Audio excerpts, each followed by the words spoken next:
Olha, uma pergunta que eu tenho a fazer: você realmente está tomando conta, tá educando a criança ali, ou você está terceirizando a responsabilidade, dividindo ali uma responsabilidade com ela?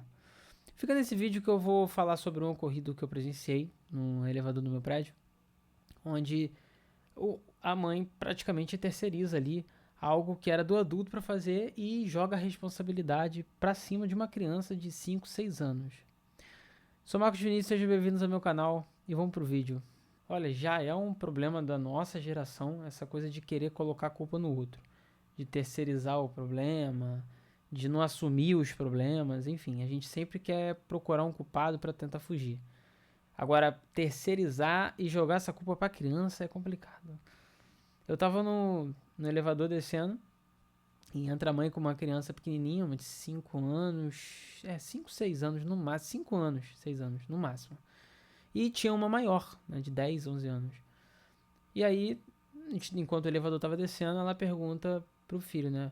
Vem cá, você escovou o dente? Aí ele regalou o olho assim, né? Olhou pra cima. Não, já com a cara de assustado, né? Não. Pô, mas eu não acredito. Tu vai com bafo pra escola? Pelo amor de Deus, não tem cabimento com não sei o que e tal. Eu, eu fiquei. Eu tava torcendo, nunca quis tanto que aquele elevador chegasse logo, porque eu fico agoniado. Eu também vou me intrometer na vida dos outros. Mas, cara, é inacreditável, de fato. Ele não passava de 6 anos. Eu acho que ele tinha 5 ou 6 anos no máximo, no máximo. É, é, não dá pra entender uma coisa dessa, assim. Terceirizando a responsabilidade que é do adulto. Olha, na neurociência tem um termo que a gente fala sobre estágios de aprendizado, que é basicamente o seguinte: são 4 estágios. É quando você não sabe que existe aquilo, quando você descobre que existe aquilo, quando você começa a aprender sobre aquilo e quando você já domina totalmente aquilo, já fica inconsciente. Por exemplo, o carro. Você, vamos botar ali os 4 estágios ali. Você, tudo bem que você vai descobrir quando pequeno, mas tem uma hora que você vai descobrir, você não sabe sobre isso, sobre o assunto de dirigir, você não sabe que existe essa possibilidade de dirigir. E aí você vai lá e descobre que dá para dirigir o carro. E aí você vai para autoescola, que você vai aprender sobre para poder dirigir, sobre trânsito e tal.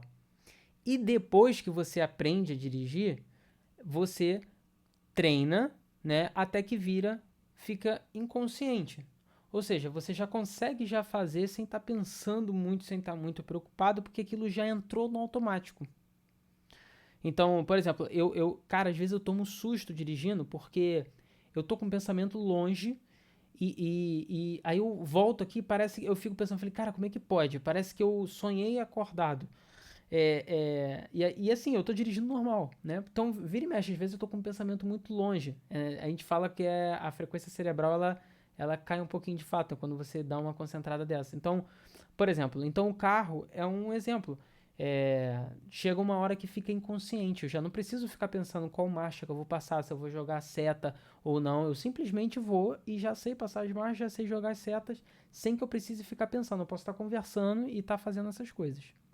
Então a criança ela está construindo isso, ela não tem essa capacidade ainda. A criança ela não tem a capacidade de aprender algo a ponto que, principalmente nessa idade, que fique inconsciente. Ainda precisa de muita coisa. Então, na verdade, ela não tem noção de tempo, ela não tem essa noção, ela não tem a capacidade para isso. É porque os pais acham o seguinte: não, ele já está autônomo, assim, ele anda, ele já sabe tomar ali mais ou menos o seu banho, ele já pensa, né, e tal. E a gente terceiriza, fala, não, vai lá escovar o dente e tal. Então, cara, às vezes você pode falar, a criança no meio do caminho vai esquecer, né, e não vai fazer. Então, assim, é igual o tempo de comer também. Não tem essa, tipo, anda logo. Cara, é você que tem que fazer a gestão do tempo ali. Aí você fala, ah, Vinícius, beleza, é fácil falar porque você não tem filho, você não sabe o estresse, realmente, mas eu sempre trabalhei com criança há 10 anos. E eu sei que é diferente, eu respeito isso, beleza, eu sei disso, tá? Que é diferente. Só que, olha, eu sempre me cobrava com meus alunos. Eu sempre cobrava de tipo, eu tô cobrando demais. Pô, ele não tá dando conta de fazer tal coisa ou de cumprir tal regra.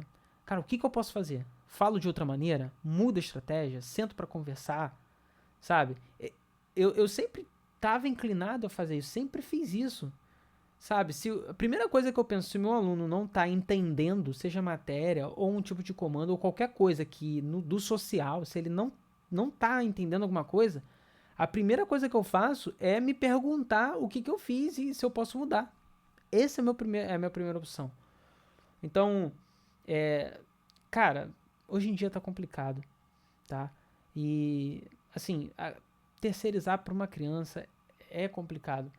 Eu sei que tem a correria, tá? Eu sei que tem o estresse e, cara, às vezes a mãe tá ali, a mãe ela faz papel de mãe, faz papel de pai, entendeu? E de fato, e eu sei que mãe quer o melhor pro seu filho, eu não tô falando que ela não quer o melhor não, tá? Nesse caso, mãe quer o melhor, cara, mãe é mãe, sabe? É guerreira, eu respeito pra caramba. Eu acho não, eu acredito que a mulher tem um lance a mais ali que o homem não tem, sabe? Até porque, na verdade, se Deus fez a mulher em segundo, né? Todas as coisas que Deus faz, né? é, por uma segunda vez é sempre melhor do que a primeira. Então, assim, é pra gente revisar um pouco, tá? Ver o que tá acontecendo nessa rotina, se você tá cobrando demais ou não. E de fato peitar a situação. Porque, olha, tem certas coisas que a gente sabe, nossa alimentação. Ah, eu tenho que parar com esse açúcar, mas não para com açúcar. Aí eu tenho que acertar meu horário, mas não acerto o horário. Eu tenho que ajeitar minha agenda, mas não ajeito. Olha o tanto de coisa de autossabotagem que a gente adulto faz.